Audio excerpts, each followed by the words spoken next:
So, you want to own a billboard. One single billboard on 47th Street in Times Square was recently valued in court at up to $41 million a year in rent. Not to buy it, just to rent it. Every single year. That's not a typo. A sheet of metal, standing in the air, doing nothing but reflecting light, generating more money per year than most entire companies. But here's the part nobody tells you. You don't need Times Square to get into this business. You can build a real, working billboard on the side of a highway for around $100,000 to $500,000. That's less than a house in most cities. And once it's standing, it can keep collecting rent. From strangers, forever. Without you lifting a finger. So which is it? Is this a $41 million a year fantasy or a $100,000 side hustle? It's both. And here's the strangest part. The actual sign, the metal, the lights, the screen, is almost never the valuable thing. In a minute, you'll understand what actually is. By the end of this video, you'll understand exactly how one sign can make more money than a small business. Plus the sneaky legal trick billboard companies use to make sure nobody can ever compete with them again, even with unlimited cash. Most people think a billboard company sells advertising space. That's technically true, but it's not what makes them rich. A billboard company is actually selling something much simpler.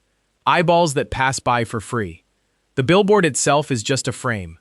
The real product is the number of cars, buses, and pedestrians who physically cannot avoid looking at it. That's why the exact same size of metal can rent for $250 a month next to a cornfield, and $50,000 a month in downtown Los Angeles.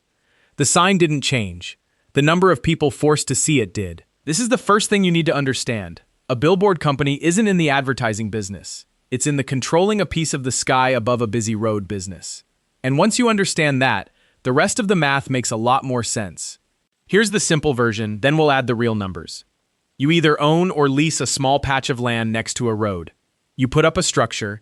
You rent the face of that structure, in 4-week blocks, to businesses who want people driving by to see their ad. A basic static billboard, the old-school printed vinyl kind, typically rents for somewhere between $250 a month in a small town and $14,000 a month in a major city. The national average across the US sits around $3,900 a month. Let's run the simplest possible version of the math. Say you own one billboard in a mid-sized city, renting for $3,000 a month. That's $36,000 a year, from one sign. Your costs? Maybe $500 a month to lease the tiny patch of land it stands on.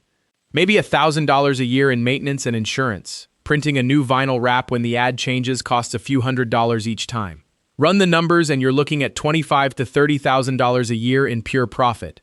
From one sign, that requires almost no daily work. Now here's where it gets interesting. What if, instead of one printed vinyl face, you install a digital LED screen? A digital billboard costs more upfront, usually $100,000 to $500,000 to build, compared to a few $1,000s for a static one. But here's the trick. A digital screen doesn't sell one ad. It sells 8 ads, rotating every few seconds on the exact same piece of land. You've just turned one product into 8 without buying a single extra inch of ground. Digital billboards typically rent for 30 to 50% more per advertiser than static ones, but you've got multiple advertisers sharing the same screen all day, every day. Industry data shows digital screens can pull in $1,200 to $15,000 a month per advertiser slot, and a single screen can run 5 to 8 rotating slots at once. Do that math even conservatively. One digital billboard, selling 6 ad slots at $2,000 each a month, brings in $12,000 a month, $144,000 a year, from the exact same patch of ground that a static sign was making $36,000 on. That's not a small upgrade. That's 4 times the revenue, from the same square footage of sky. Zoom out, and the numbers get even bigger. The global out-of-home advertising market, every billboard, bus stop ad, and transit screen on Earth, was worth around $35 billion in 2025, and it's still growing every year, even while most other traditional ad formats like newspapers and magazines have been shrinking for 2 decades straight. Billboards are one of the only old advertising formats that's actually getting bigger, not smaller, in the middle of the internet age. That alone should tell you something. People still can't skip an ad on the highway the way they skip one on YouTube.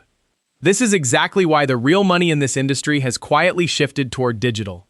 At Lamar Advertising, the largest outdoor advertising company in North America, digital billboards made up just 1.5% of their roughly 366,000 total displays in 2025, but generated 32% of the company's entire revenue. Read that again. 1,500 out of every 100,000 signs. A third of the money. Here's what makes digital billboards even stranger. Increasingly, nobody is even picking which ad plays software is. It's called programmatic advertising, and it works almost exactly like the stock market. Advertisers set up automatic bids for your screen. Show my ad whenever it's raining, or show my ad only during rush hour, or show my ad whenever a certain amount of foot traffic is detected nearby. The highest bidder for that exact moment wins the screen, automatically, in real time, with no human salesperson involved. This corner of the industry, called programmatic digital out-of-home, was worth roughly $9.8 billion globally in 2025, and is growing at over 12% a year. Some estimates put its growth rate even higher. In plain terms, your billboard doesn't just sell space anymore. It runs a tiny, automated auction every few seconds, all day long, while you do literally nothing. Here's the part that turns this from a decent little business into a legal monopoly hiding in plain sight. In most major US cities, you cannot simply build a new billboard today, even if you own the land. Back in 1965, the US government passed something called the Highway Beautification Act, aimed at controlling billboard clutter along interstates. Over the following decades, city after city layered their own restrictions on top of it, mostly freezing or banning brand new billboard construction for safety and visual clutter reasons. Los Angeles, for example, has had strict limits on new billboard permits for decades. Think about what that actually means. Every billboard that was already standing before those laws passed became instantly more valuable, because it can never be legally copied again. Nobody can build a competing sign 50 feet away, even with unlimited money, because the permit simply doesn't exist to give out anymore. This is why big billboard companies spend so much effort not on building new signs, but on buying old ones, and even more cleverly, buying the land underneath the signs they don't fully own. Lamar Advertising owns land outright under about 11,200 of its roughly 82,700 billboard sites, a little more than 1 in every 7. The rest sit on land it leases from someone else. Every time Lamar buys the ground under a billboard it already operates, it locks in that spot forever, protects itself from a landlord raising the rent later, and makes that single billboard permanently harder for a competitor to ever threaten. You're not just buying a sign.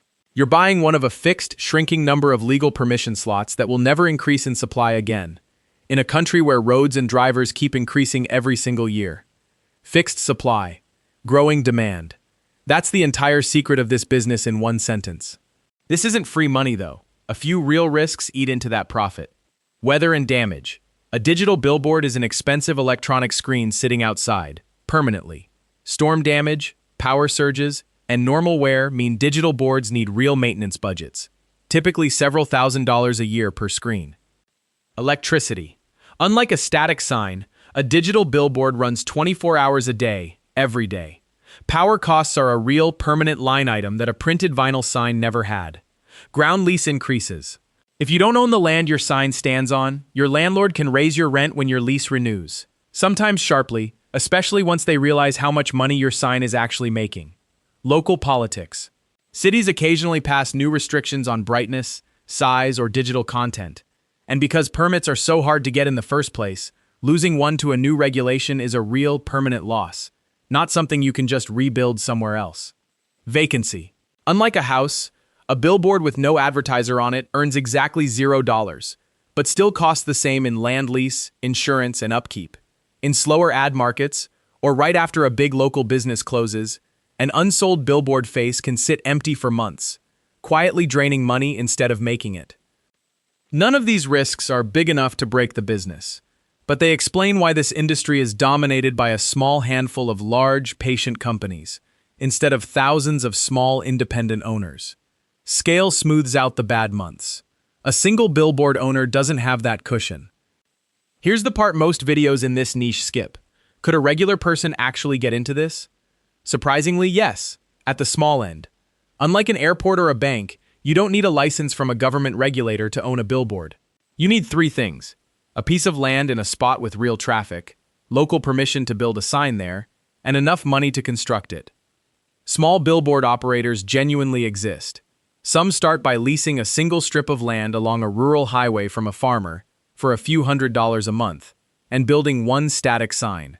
Others buy a single existing billboard from a retiring owner, along with its permit. Remember, the permit is the valuable part, not the sign itself, and simply keep collecting the rent that was already coming in. This is also exactly why big players like Lamar, Clear Channel Outdoor, and Outfront Media spend so much of their cash not on building brand new signs, but on quietly buying out smaller, independent billboard owners, one permit at a time. Lamar alone budgets roughly $150 million a year specifically for these kinds of acquisitions. Every small owner who sells is one less competitor, and one more permit locked into a company that already dominates the market. Let's put it together with 3 realistic versions of doing this. Option 1. One static billboard in a small city. Land lease, $500 mether. Rental income, $3,000. Annual profit after maintenance and insurance, roughly $25,000 to $28,000 a year. Low effort, low risk, small but real passive income. Option 2. One digital billboard, mid-sized city. Build cost, $150,000 upfront. Rental income from 6 rotating ad slots, around $12,000 per month or $144,000 per year. After electricity, maintenance, and land lease, expect $90,000 to $110,000 a year in profit. At that rate, the billboard pays for itself in under 2 years, and every year after that is close to pure profit. Option 3. A premium digital location in a major city. Build and permit cost, $300,000 to $500,000, if you can even get a permit at all. Most premium urban spots are already owned by companies like Lamar or Clear Channel. Revenue potential, $20,000 to $50,000 plus a month. Annual profit after all costs, often $200,000 to $500,000 a year from a single screen. And if you happen to own a spot in a place like Times Square, the ceiling isn't in the thousands, it's in the tens of millions. So here's the real truth about this business. A billboard company doesn't sell advertising. It sells a legally protected monopoly on a piece of sky that the government stopped issuing permits for decades ago. And every year, more cars drive past it for free. The sign is just the visible part. The actual asset is the permit nobody can get anymore. Buy the land or lease it. Put up a screen. Sell the same 6 seconds of attention to 6 different companies at once, automatically, through software, while you're asleep. Then sit back, because nobody is legally allowed to build a rival 10 feet away, ever again, no matter how much money they have.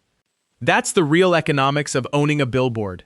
A business that looks like real estate, works like a monopoly, and gets more profitable every single time a city adds another lane of traffic, without you ever having to build another sign. If you want to see another business built on the exact same trick, subscribe to our channel. Don't forget to share with your friends. See you in the next video.